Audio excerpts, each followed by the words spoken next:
Hello, and welcome to the CreepyText podcast, the podcast where we read you a creepypasta and give it a literary analysis about it. I'm your host, Quinn Agnew, and my guest for this week's episode is my sister, Sydney Agnew. Sydney, how are you today? I'm great. How are you? I myself am feeling very great today.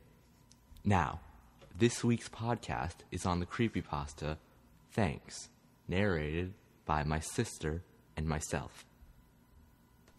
It's 3 a.m., and you've been up all night on a horror binge. You've watched your favorite horror movies, read your favorite scary stories, and even attempted the old Bloody Mary trick in your mirror.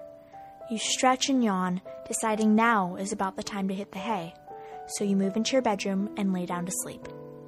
After a while, however, you realize that you can't get the images of some of the fictional creatures you saw on your TV out of your head. I'm gonna hate myself for this tomorrow, you say aloud as you flick on your bedroom lamp, knowing that having a nightlight used to help get rid of your nightmares as a little kid.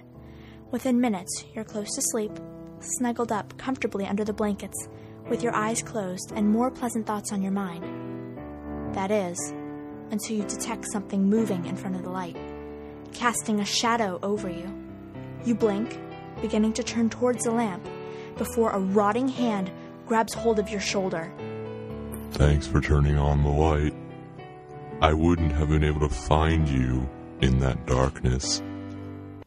Let us begin. First, I will start off with why this was scary. Now, this wasn't very scary, but it was very creepy. Now, this is because it starts out like an everyday situation. I have been on a few horror binges myself, so I can relate to how it feels not being able to sleep. What was the icing on the cake for this pasta was the use of situational irony, with light actually being the thing that attracts the monster. Sydney, can you tell the viewers what situational irony is?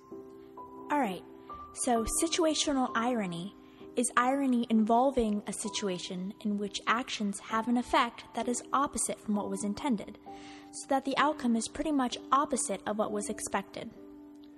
Good job. You read it just like I wrote it. Let's talk about that situational irony, because it is really the main focus of this creepypasta, because it is very short, and that is pretty much the whole point. Sydney, what do you think of the way the writer handled the writing of the pasta? I think that the pasta could have had more of a build-up instead of just 2 short paragraphs and then the kicker. That's what I was thinking. It would be much better with an actual build-up instead of just throwing you into it. Likes? Dislikes? I liked how it was short, and I love how they incorporated the use of situational irony in order to give more of a build-up to such a short piece. But I wish that it was just a touch longer to build more of a storyline behind it. What about you? What do you like and dislike about it? Well, I really like the situational irony. Of course, that's obvious, because it's really why I read that creepypasta, because I wanted to be creeped out, and that really creeped me out.